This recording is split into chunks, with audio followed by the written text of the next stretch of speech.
everyone, this is Harshpreet Kaur and this is video number 2 of the series Political Science class 11th. In this video we are going to continue the chapter 1 and the topic is the authority of a constitution. So firstly they have told you what is constitution. Constitution जो है एक ऐसा document है जो कि बताता है एक स्टेट जो है, स्टेट मीन्स एक ऐसा रीजन जिसकी खुद की गवर्नमेंट होती है और खुद की फिक्स्ड टेरिटरी होती है, फिक्स्ड बाउंड्री होती है, उसे कैसे गवर्न किया जाए, उसे कैसे कॉन्स्टिट्यूट किया जाए, राइट। तो ये कॉन्स्टिट्यूशन या तो एक डॉक्यूमेंट हो सकता है या फिर काफी सारे डॉक्यूमेंट्स को बोला जा सकता है कॉन्स्टिट्यूशन। तो यूनाइटेड किंगडम्स के अंदर काफी डॉक्यूमेंट्स को कलेक्टिवली बोला जाता है कॉन्स्टिट्यूशन। सो इस टॉपिक के अंदर आपके पास एक सब टॉपिक आता है, दैट इज मोड ऑफ प्रोमलगेशन।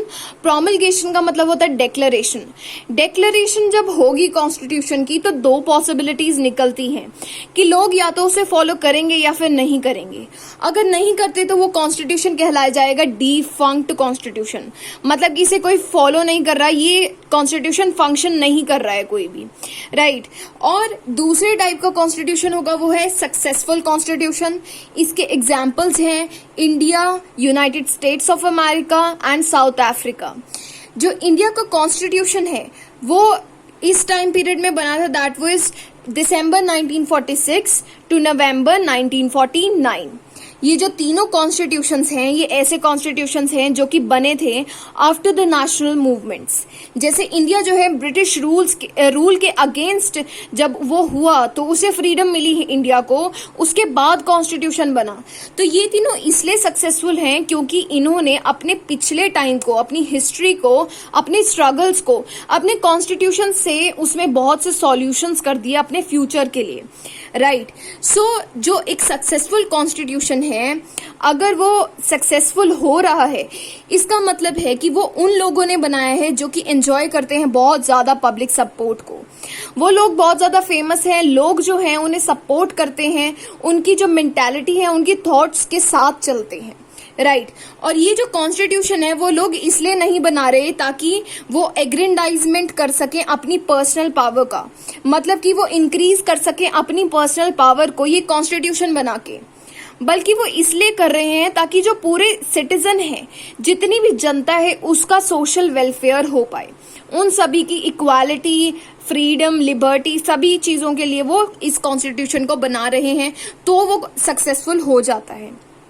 जो इंडिया का कॉन्स्टिट्यूशन है वो कभी भी उसकी रेफरेंडम नहीं हुई है, मतलब कि सब लोग आए नहीं हैं वोट करने के लिए किसी भी इशू के ऊपर कि ये चीज होनी चाहिए, ये नहीं होनी चाहिए। इतनी बड़ी पॉपुलेशन कभी भी इकट्ठा नहीं हुई है किसी भी मैटर को डिसाइड करने के लिए, राइट। बल्कि हमारे रिप्रेजेंटेटिव ही डिसाइड करते हैं, डिसीजंस लेते हैं। तो भी हमारा जो कॉन्स्टिट्यूशन है वो अभी तक चला आ रहा है। हमारे रिप्रेजेंटेटिव्स जो हैं उनके डिसीजंस जो हैं वो लोग काफी एक्सेप्ट करते हैं, राइट। अब जो ये डिफंक्ट कॉन्स्टिट्यूशन होता है ये ऐसे कई लोग बना देते हैं जो कि जिनके पास ऐसा कोई पब्लिक सपोर्ट है नहीं है। एग्जाम्पल है मिलिट्री या फिर मोनार्ची, राइट। तो एग्जाम्पल गिवन है नेपाल का।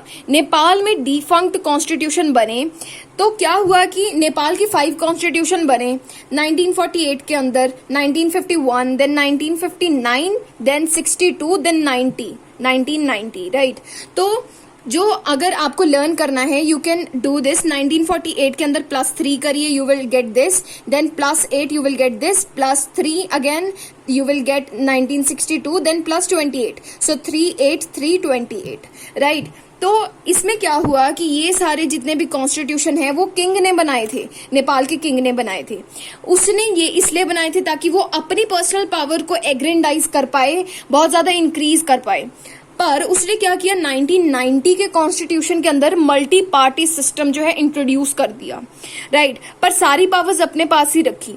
तो ये जो जितनी भी पार्टीज आई हैं नेपाल के अंदर वो जो है एजिटेशन करने लगी अगेंस्ट द किंग, राइट। पर किंग चाहता नहीं था कि मैं अपनी पावर्स को जो है गिव अप कर दूं, राइट। तो ये जो पार्टीज हैं वो कह रही थी या तो ये जो मोनार्ची है वो बिल्कुल बैन हो जाए, अबॉलिश हो जाए, या फिर ये जो किंग है उसका रोल रिड्यूस हो जाए, इसकी पावर्स कम हो जाए, राइट। बल्कि दूसरी जो पार्टीज जो लोगों ने चुन के आगे भेजी हैं उनके पास पावर्स आ जाएं। तो क्या हुआ कि किंग ने बहुत बड़ा स्टेप उठा लिया इन अक्टूबर 2002। किंग ने क्या किया, सारी पावर्स जितनी भी थी वो अपने पास कर ली, सारी अपनी पावर्स को अपने पास जो है कर लिया। तो क्या हुआ कि लोग और भी ज्यादा एजिटेशन करना शुरू कर दिया लोगों ने। तो जो जितने भी ग्रुप थे जो कि एजिटेशन कर रहे थे अगेंस्ट दिस किंग, वो जो है उनके लीडर थे कम्युनिस्ट पार्टी ऑफ नेपाल के लीडर्स, राइट। तो क्या हुआ कि इतनी एजिटेशन हुई कि जो नेपाल का किंग है उसे गिव अप करना पड़ा और जो ये लोग कह रहे थे उसे ही फॉलो करना पड़ा। तो इससे पता चलता है जो डिफंक्ट कॉन्स्टिट्यूशन है वो एक टाइम पे ऐसा टाइम आता है कि लोग जो है एक सक्सेसफुल कॉन्स्टिट्यूशन का, जो कि उनकी खुद की डिमांड्स को, एस्पिरेशंस को पूरा कर दे, ऐसी की बहुत ज्यादा डिमांड करना शुरू कर देते हैं। तो you have read about mode of promulgation कि 2 टाइप के कॉन्स्टिट्यूशन है, first is defunct, second is successful, right. Let us move to the next topic. So the next topic is the substantive provisions of a constitution. ऐसे कौन से provisions हैं, ऐसी कौन सी चीजें हैं जो बहुत ज्यादा इंपॉर्टेंट होती हैं एक कॉन्स्टिट्यूशन के अंदर। तो एक सक्सेसफुल कॉन्स्टिट्यूशन का हॉलमार्क क्या होता है, ऐसी चीज जो प्रूव कर दे कि जो कॉन्स्टिट्यूशन है वो सक्सेसफुल है, उसे बोलेंगे हॉलमार्क, राइट। तो वो है that the constitution gives everyone some reason to go along with its provisions. सारे लोग जो है चाहते हैं इस कॉन्स्टिट्यूशन को फॉलो करने के लिए, क्योंकि वो जो कॉन्स्टिट्यूशन है वो उनकी इक्वालिटी जो है प्रमोट कर रहा है, उन्हें फ्रीडम दे रहा है, राइट। पर क्या है, अगर कोई कॉन्स्टिट्यूशन जो है मेजॉरिटी को अलाउ कर दे कि माइनॉरिटी को एक्सप्लॉइट करे। मेजॉरिटी क्या है, वो पॉपुलेशन का पार्ट जो ज्यादा एक टाइप के कल्चर को फॉलो करते हैं और बहुत ज्यादा नंबर्स में है, वेयर एज माइनॉरिटी वो लोग हैं जो कि पॉपुलेशन के अंदर बहुत कम नंबर्स में आते हैं। फॉर एन एग्जाम्पल, इंडिया के अंदर हिंदू जो है वो मेजॉरिटी में है एंड मुस्लिम्स जो है वो माइनॉरिटी में है। तो क्या है, अगर मेजॉरिटी माइनॉरिटी को एक्सप्लॉइट करने लग जाए ऐसे कॉन्स्टिट्यूशन के अंडर जो कि अभी अभी बना है, राइट, तो इसकी वजह से जो हमारे कॉन्स्टिट्यूशन है, इस कॉन्स्टिट्यूशन की वजह से जो माइनॉरिटी है उनकी आइडेंटिटी बहुत सफर करेगी, ठीक है। और उनके पास they will not have any reason to abide this type of constitution, right. तो इससे क्या होगा, माइनॉरिटी जो है एक अगेंस्ट हो जाएगी मेजॉरिटी के, और ये जो कॉन्स्टिट्यूशन है इसके अगेंस्ट भी एजिटेशंस होनी शुरू हो जाएंगी। तो अगर हमें एक कॉन्स्टिट्यूशन को सक्सेसफुल बनाना है तो हमें ज्यादा से ज्यादा फ्रीडम देनी चाहिए लोगों को, और इक्वालिटी भी ज्यादा से ज्यादा देनी चाहिए। सो the next topic is balanced institutional design. इसका मतलब है इंडिया ने ऐसा क्या किया कि किसी भी इंस्टीट्यूट को बहुत ज्यादा पावर नहीं दे दी और किसी को भी बिल्कुल वीक नहीं बना दिया। कैसे ये बैलेंस जो है हमारी कॉन्स्टिट्यूशन ने क्रिएट किया, राइट। तो अगर क्या होगा, जो ये कॉन्स्टिट्यूशन बना है, अगर किसी लोगों के पास बहुत ज्यादा कम पावर्स हैं, वो वीक हैं, तो क्या होगा, इस कॉन्स्टिट्यूशन को सबवर्ट कर दिया जाएगा, इसे फॉलो नहीं किया जाएगा और एक ऐसा टाइम आएगा कि बिल्कुल भी जो है कोई भी इसे फॉलो नहीं करेगा, वो ग्रुप जो कि इसके अगेंस्ट हो चुका है, राइट। तो जब भी सबवर्जन आती है, लोग सबवर्ट कर देते हैं कॉन्स्टिट्यूशन को, तब क्या होता है कि वो चाहते हैं कि उनकी खुद की पावर जो है वो इंक्रीज हो जाए।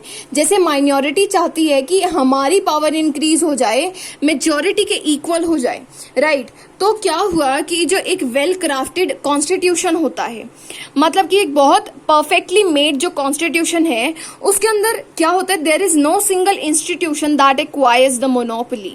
मतलब कि किसी भी एक कॉन्स्टिट्यूशन को सारी पावर्स नहीं दे दी जाती।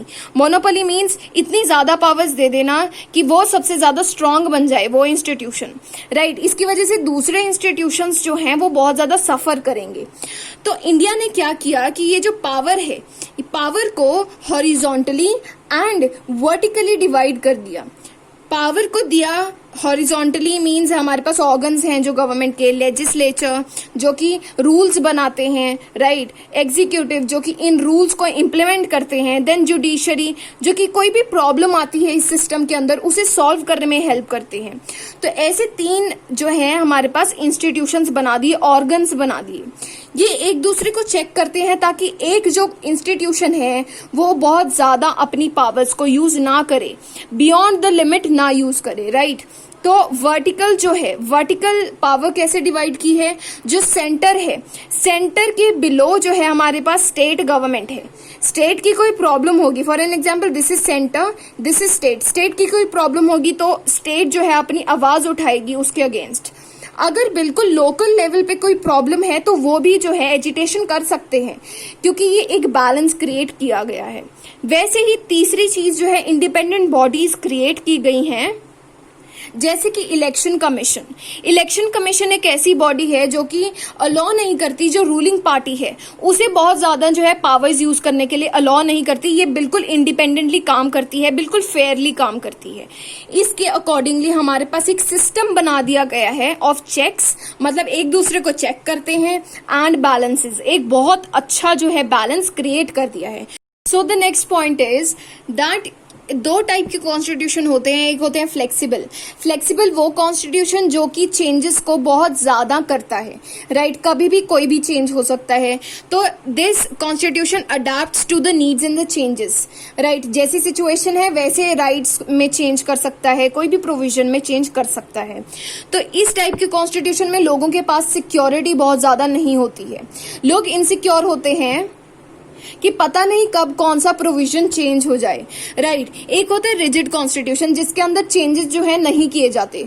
तो लोग, जब लोगों को जो है किसी चेंज की बहुत ज्यादा रिक्वायरमेंट होती है कॉन्स्टिट्यूशन में, किसी रूल के अंदर चेंज की रिक्वायरमेंट है, तो लोग जो है एजिटेशन करते हैं और इस टाइप का कॉन्स्टिट्यूशन जो है वो ब्रेक हो जाता है, वो जो है काम नहीं कर पाता। तो इस टाइप का कॉन्स्टिट्यूशन जो है वो उसमें चेंजेस लाने की बहुत ज्यादा इंपॉर्टेंस हो जाती है जब लोगों को कोई चेंज चाहिए होता है। तो जो इंडिया है उसने क्या किया, एक बैलेंस मेंटेन किया बिटवीन फ्लेक्सिबिलिटी एंड रिजिडिटी। मतलब कि चेंजेस भी होंगे बट जो कोर वैल्यूज हैं, जो फंडामेंटल राइट्स हैं, उसमें चेंज नहीं किया जा सकता। जो बहुत ज्यादा कई बार ऐसी नीड हो जाती है, सर्कमस्टांस आ जाता है कि we need to make a change in our constitution, right. तो एक बैलेंस क्रिएट किया है। तो अगर आप एक क्वेश्चन पूछो कि एक सक्सेसफुल कॉन्स्टिट्यूशन के क्या क्या फीचर्स हैं, आप कौन कौन से क्वेश्चन पूछोगे ये चीज पता करने के लिए कि क्या आपका कॉन्स्टिट्यूशन वो सक्सेसफुल है। आप सबसे पहले पूछोगे कि जो लोग हैं जिन्होंने उसे बनाया है, क्या वो क्रेडिबल हैं, क्या वो फेमस हैं। देन क्या ये लोगों को ये कॉन्स्टिट्यूशन एक्सेप्टेबल है, क्या इसमें बैलेंस क्रिएट किया गया है, क्या ये लोगों की एस्पिरेशंस को पूरा कर रहा है, और क्या ये जस्ट है, मतलब कि क्या ये जस्टिस प्रोवाइड कर रहा है, न्याय प्रोवाइड कर रहा है, right. So this is the way that how you can find out that whether your constitution is successful or not. So I hope that this video was knowledgeable for you, and if this was helpful for you, please like the video and subscribe to my channel. Thank you.